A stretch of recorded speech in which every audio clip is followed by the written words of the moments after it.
I need you all to understand one thing. Everything we achieved was a collective effort. And face up to that cock. Just an old man at the air show, until the F-22 broke formation and everyone froze. When 78-year-old Henry Hank Morrison was turned away from the veteran section at the Dayton Air Show, he quietly set up his folding chair at the edge of the tarmac. But when the lead F-22 Raptor suddenly broke formation to perform an impromptu salute, everyone realized they were in the presence of a legend. Wright-Patterson Air Force Base buzzed with excitement as thousands of aviation enthusiasts gathered for the annual Dayton Air Show, one of the premier military aviation events in the United States. The Ohio sun beat down on the sprawling tarmac, where gleaming aircraft from multiple eras sat on display, from vintage World War II fighters to cutting-edge stealth bombers. Red, white, and blue banners fluttered in the warm breeze, while the smell of jet fuel mixed with carnival food created the distinctive atmosphere of American air power celebration. Families spread blankets on the grass while children pointed skyward in anticipation of the aerial demonstrations that would soon fill the cloudless blue sky. Henry Hank Morrison shuffled across the parking lot carrying a worn aluminum folding chair and a small cooler, his weathered hands gripping the items with the careful precision of someone who had learned not to waste motion. At 78, Hank's tall frame had developed a slight stoop, and his thinning white hair was hidden beneath a faded Air Force baseball cap that had seen better decades. His clothes were simple: khaki pants, a white polo shirt, and comfortable walking shoes that spoke of a man who valued function over fashion. To the casual observer, Hank looked like any other elderly veteran attending the air show, perhaps a former mechanic or supply sergeant who wanted to relive memories of his service days. His quiet demeanor and modest appearance gave no hint of the extraordinary career that lay behind his unassuming exterior. The only clue to his past was the small pin on his cap, a simple silver star that most people wouldn't recognize as the insignia of a test pilot. Hank had driven 3 hours from his small apartment in Columbus to attend the show, making the same pilgrimage he had made every year for the past decade since his wife Martha had passed away. The air show had become his annual ritual of remembrance, a way to connect with the world he had once inhabited and the aircraft that had defined his life.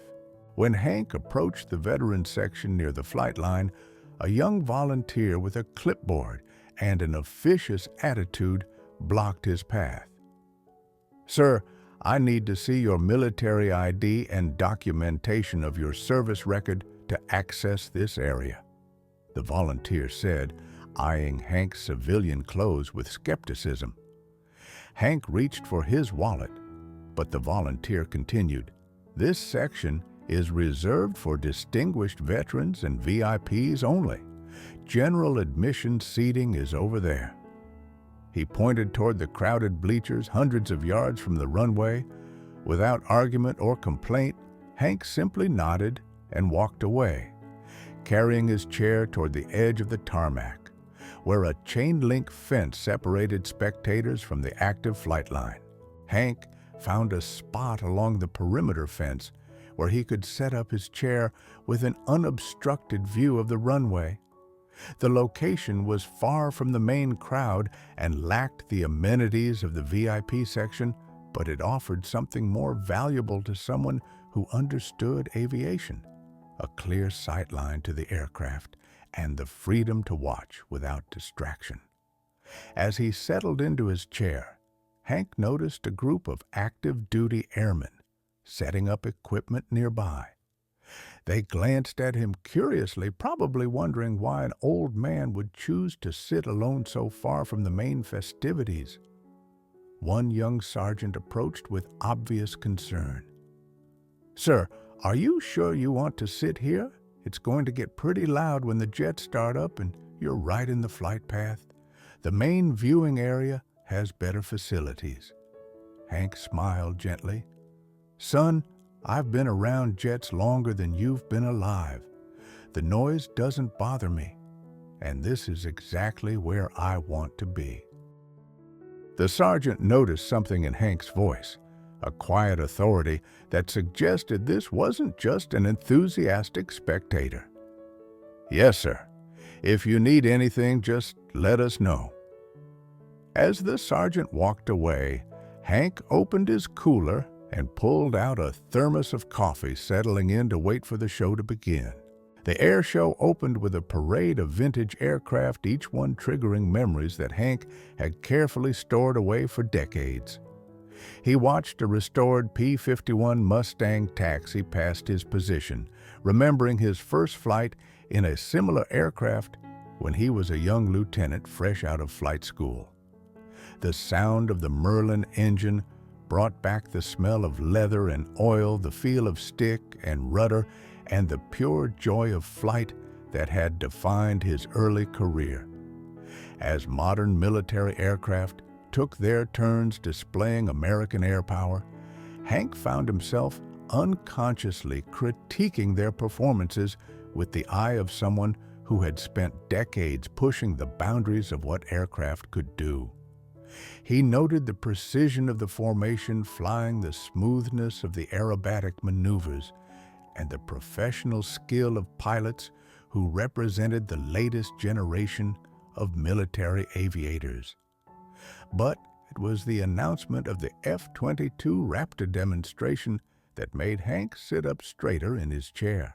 The F-22 represented the culmination of decades of stealth technology development, a program that Hank had been intimately involved with during the classified early stages of his career. Few people knew that the unassuming old man in the folding chair had test-flown some of the prototype aircraft that had led to the Raptor's development. As the F-22 team prepared for their demonstration, Hank pulled a pair of binoculars from his cooler, not the cheap tourist variety, but military-grade optics that allowed him to see details that escaped other spectators.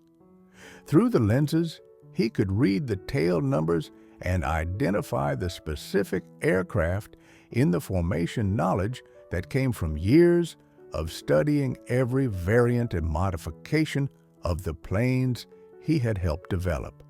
The lead pilot, Major Sarah Chen, was conducting her pre-flight briefing when she noticed the old man sitting alone by the fence.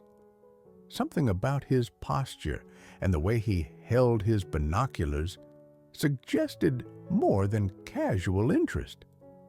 During her walk-around inspection, she found herself glancing in his direction, noting how he tracked the aircraft movements with the practiced eye of someone who understood aviation at a professional level. Tower Raptor lead, Major Chen radioed as she strapped into her cockpit. "I have a question about the gentleman in the folding chair near the perimeter fence. Is he cleared to be in that location?" "Raptor lead, affirmative. He's in a public viewing area." "Why do you ask?" "Just curious, Tower. Something about him seems familiar." As the F-22s taxied toward the runway, Major Chen made a mental note to keep an eye on the mysterious spectator.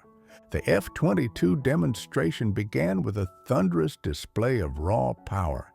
As the lead aircraft accelerated down the runway, its twin engines producing a sound that seemed to shake the very air around the airfield. Hank watched with the appreciation of someone who understood not just what he was seeing, but how extraordinary it was that such a machine could exist at all. As Major Chen's Raptor climbed vertically into the sky, performing maneuvers that seemed to defy physics, Hank found himself transported back to his own test flights and experimental aircraft that had pushed the boundaries of what was possible. He remembered the feeling of being strapped into a machine that existed at the very edge of human engineering capability, the responsibility of proving that theoretical designs could work in the real world. The crowd around the main viewing areas cheered and applauded, but Hank watched in contemplative silence, his trained eye catching subtleties in the aircraft's performance that escaped casual observers. He noted the precise control inputs required for each maneuver, the way the pilot managed energy and altitude, and the incredible technological achievement represented by an aircraft that could perform such demonstrations while remaining virtually invisible to radar. When the formation regrouped for their signature diamond pattern, Hank unconsciously leaned forward in his chair, his decades of experience telling him that something special was about to happen. Major Chen had been watching the old man throughout her demonstration, and something about his reactions told her that this wasn't just another air show spectator. The way he tracked the aircraft, the timing of his movements, and his obvious understanding of what he was witnessing suggested someone with deep aviation knowledge. During a brief radio break between maneuvers, Major Chen made a decision that would violate standard air show protocols but honor something more important than regulations. Raptor 2, 3, and 4 maintained standard formation. Raptor lead is going to make an unscheduled pass. "Lead say again," came the confused response from her wingman. "Trust me on this one," Major Chen replied, banking her F-22 away from the formation and lining up for a low pass directly over the perimeter fence where Hank sat. Air traffic control noticed the deviation immediately. "Raptor lead, you're off course. Return to briefed flight path." Tower Raptor lead, requesting permission for a single low pass over the north perimeter. I have a special presentation to make. The tower controller puzzled, but trusting the professionalism of the F-22 pilots, granted permission for the unscheduled maneuver. As Major Chen's F-22 approached Hank's position at low altitude, she could see him clearly through her canopy. The old man had stood up from his chair and was watching her approach with an expression that seemed to combine surprise with something deeper, recognition perhaps, or understanding. At the precise moment when her aircraft passed over Hank's position, Major Chen executed a crisp wing rock, the traditional aviator's salute between pilots. The gesture was unmistakable to anyone who understood aviation protocol, a sign of respect from one pilot to another. Hank's response was immediate and automatic. Despite his age and the arthritis in his joints, he snapped to attention and rendered a perfect military salute, his movements carrying the muscle memory of decades of service. The sight of the elderly man saluting the cutting-edge fighter aircraft created a powerful image that bridged generations of military aviation. The crowd in the main viewing areas had noticed the deviation from the planned demonstration, and thousands of eyes turned toward the perimeter fence to see what had prompted the pilot's unscheduled maneuver. What they saw was an old man in a folding chair standing at attention and saluting an F-22 Raptor that was saluting him back. As Major Chen rejoined her formation and completed the demonstration, word of the unusual exchange began to spread through the crowd. Spectators who had witnessed the salute started asking questions about the identity of the man who had prompted such a gesture from a military pilot. The young sergeant who had spoken to Hank earlier approached him as the F-22s landed. "Sir, that was quite an honor. Mind if I ask what that was about?" Hank was carefully folding his chair, his movements deliberate and unhurried. Just one pilot acknowledging another's son, nothing more than that. But the sergeant's curiosity was piqued. Something about the way Hank had responded to the salute, the precision of his military bearing and his obvious knowledge of aviation suggested a story worth investigating. As Hank prepared to leave, the sergeant made a decision that would reveal the truth about the unassuming man in the folding chair. "Sir, would you mind waiting just a moment? I think there are some people who would like to meet you." Hank paused, his hand on his cooler handle. "That's not necessary, son. I got what I came for." But it was too late. The sergeant was already on his radio, and within minutes, the quiet anonymity that Hank had maintained for years was about to be shattered. Major Chen had landed her F-22 and was conducting her post-flight inspection when the base commander, Brigadier General Patricia Williams, approached with an expression of intense curiosity mixed with growing realization. "Major Chen, I need to know exactly why you deviated from the flight plan to salute that civilian," General Williams said, her tone indicating this was more than casual interest. "Ma'am, I can't explain it exactly, but something about that man. The way he watched the demonstration, his bearing, his obvious knowledge of aviation. I felt compelled to render honors." General Williams pulled out her phone and showed Major Chen a photograph she had just received from the air show security team. "Is this the man you saluted?" The image showed Hank standing at attention beside his folding chair, his salute crisp and perfect despite his age. But what caught Major Chen's attention was something she hadn't noticed from the cockpit, the small pin on Hank's baseball cap. "General, is that what I think it is? Major, if I'm right about who this man is, you just saluted one of the most important test pilots in Air Force history, a man who helped develop the technology that makes your aircraft possible." The crisis wasn't about protocol violations or unauthorized maneuvers. It was about the realization that a living legend had been sitting alone at the edge of the airfield, unrecognized and unacknowledged by the very institution he had served with such distinction. As word spread through the base about the possible identity of the mysterious spectator, a small crowd of military personnel began gathering near Hank's position. The young sergeant who had first approached him was now accompanied by several officers, including the air show coordinator and the base historian. "Sir," the base historian said respectfully, "we believe you might be Colonel Henry Morrison, retired. Is that correct?"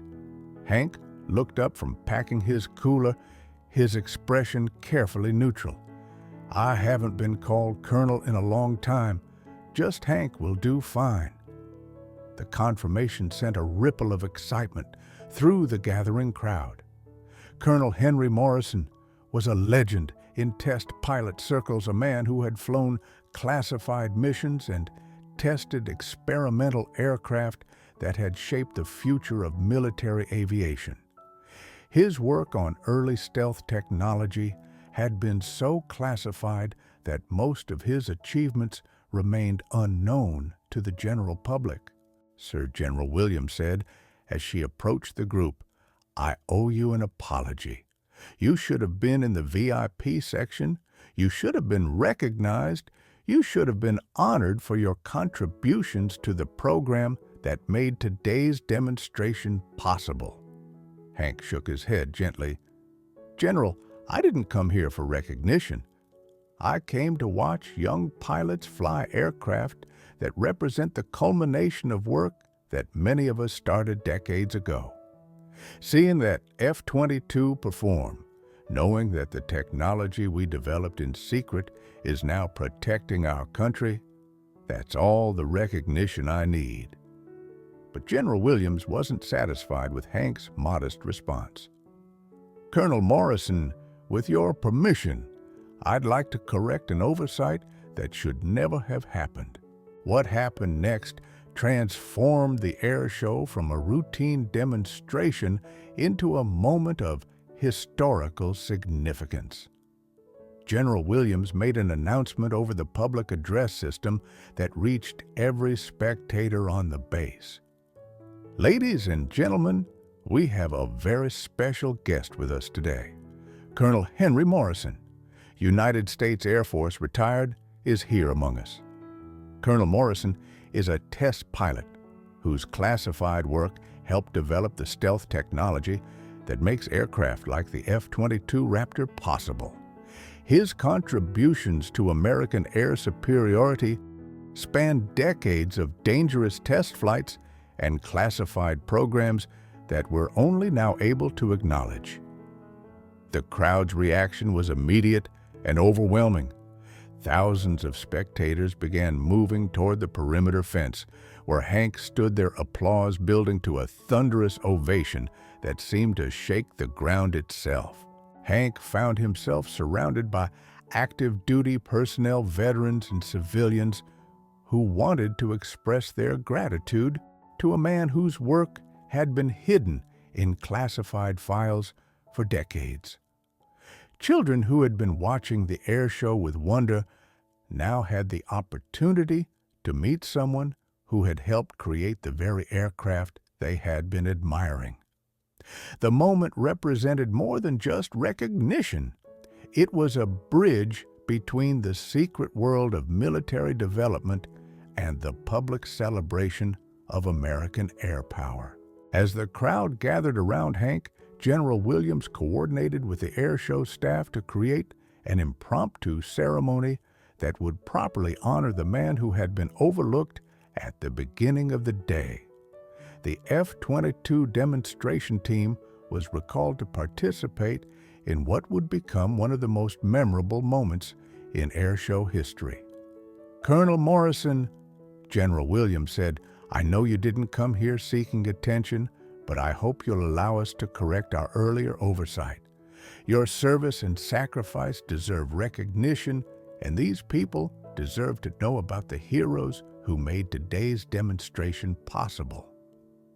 Hank looked around at the faces surrounding him, young airmen who reminded him of himself decades earlier, families who had come to celebrate American aviation, and veterans who understood the weight of service and sacrifice. "General, if you think it would mean something to these folks, I'm honored to participate."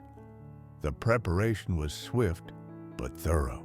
The F-22 team positioned their aircraft for a static display, while the crowd formed a respectful semicircle around Hank's simple folding chair, which had become an unlikely symbol of humility and service.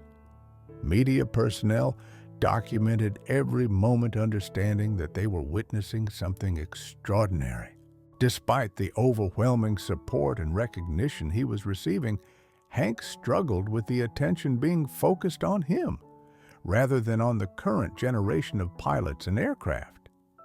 "General, I appreciate this more than I can say, but these young pilots are the ones who deserve the spotlight. They're the ones putting their lives on the line today." Major Chen, who had initiated the chain of events with her spontaneous salute, approached Hank with obvious respect. "Sir, with permission, I'd like to say something. Every time I climb into that cockpit, I'm flying on the foundation that pilots like you built. The technology, the procedures, the very concept of stealth flight. It all started with test pilots who were willing to risk everything to push the boundaries of what was possible."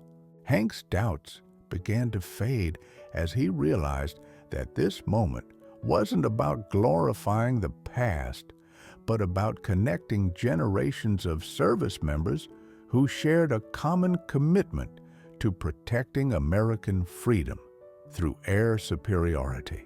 The climactic moment began when the F-22 demonstration team, now on the ground, formed an honor guard around Hank's position. The four pilots, led by Major Chen, approached in formation and came to attention before the man whose work had made their aircraft possible. "Colonel Morrison," Major Chen announced, "on behalf of the United States Air Force and all the pilots who have benefited from your service, we request permission to render honors." The formality of the moment was overwhelming. Here was a man who had spent decades in anonymity, whose greatest achievements had been classified secrets, being honored by the very pilots who flew the aircraft he had helped create. The crowd fell silent as they witnessed a ceremony that bridged generations of military service. Hank, understanding the significance of the moment, stood as straight as his aged frame would allow and nodded his permission for the ceremony to proceed. The emotional weight of the moment proved challenging for everyone involved. Hank, who had spent years dealing with the isolation that came with classified work, found himself struggling to accept recognition for achievements he had never been able to discuss publicly. "I need you all to understand something," Hank said, his voice carrying across the silent crowd. "Everything we accomplished in those early programs was a team effort. The pilots, the engineers, the ground crews, the families who supported us. We all sacrificed together. I'm just one man who happened to be in the right place at the right time." Major Chen stepped forward. "Sir, with respect, you were much more than that. The test reports we've studied, the innovations you pioneered, the risks you took. They changed the course of military aviation forever. The difficulty lay not in the recognition itself, but in helping Hank understand that his humility, while admirable, shouldn't diminish the magnitude of his contributions." The pivotal moment came when General Williams presented Hank with a flag that had been flown on a recent F-22 mission, symbolically connecting his past service with current operations. As she handed him the folded flag, she spoke words that resonated across the airfield. "Colonel Morrison, this flag flew on a mission that was made possible by the stealth technology you helped develop. Every successful mission, every pilot who comes home safely, every strategic advantage we maintain in the skies, they all trace back to the work you and your colleagues did in secret, without recognition, without glory, but with absolute dedication to protecting our nation." The crowd erupted in applause that seemed to go on forever, but Hank's attention was focused on the young faces in the crowd. Children who would grow up in a world made safer by the work of people they would never know, protected by technology developed by men and women who had labored in anonymity.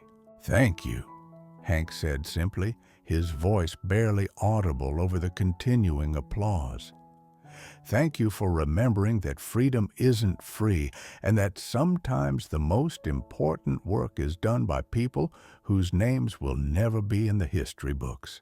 The ceremony concluded with an unprecedented flyover as the F-22 demonstration team took to the skies one final time, performing a missing man formation directly over Hank's position.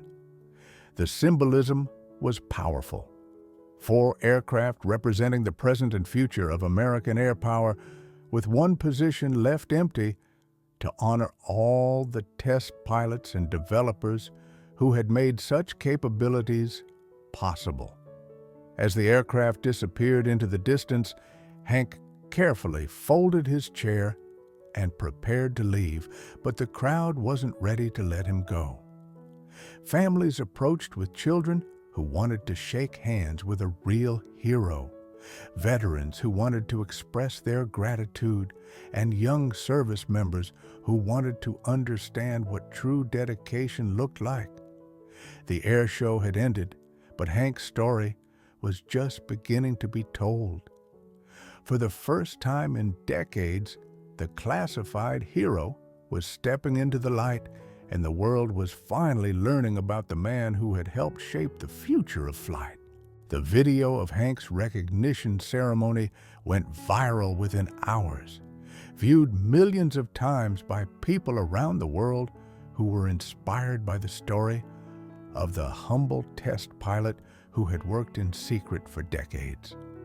The footage sparked a national conversation about the unsung heroes of military development and the importance of recognizing those whose contributions had been hidden by classification requirements. Wright-Patterson Air Force Base established the Colonel Henry Morrison Chair, a permanent reserve seat at the annual air show for distinguished veterans whose service might otherwise go unrecognized. The simple folding chair became a symbol of humility and service, reminding visitors that heroes often come in unexpected forms. Major Chen and her F-22 team adopted Hank as an honorary squadron member, regularly visiting him and seeking his insights on aviation history and development.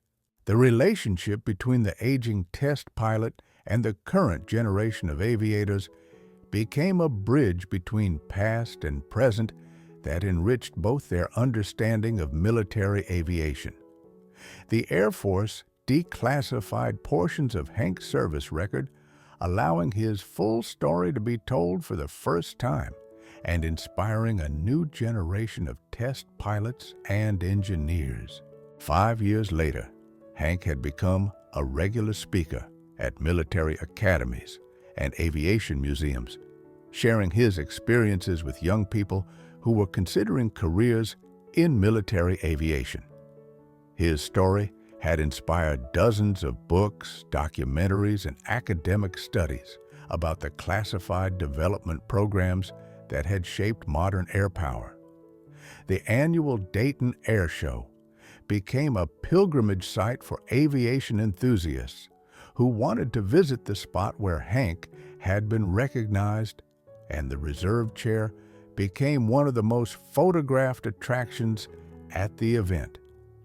Veterans from around the country would make special trips to sit in the chair and reflect on their own service. Hank's influence extended beyond aviation into broader discussions about how society recognizes and honors those who serve in classified roles. His story became a catalyst for policy changes that allowed more veterans of classified programs to receive appropriate recognition for their contributions.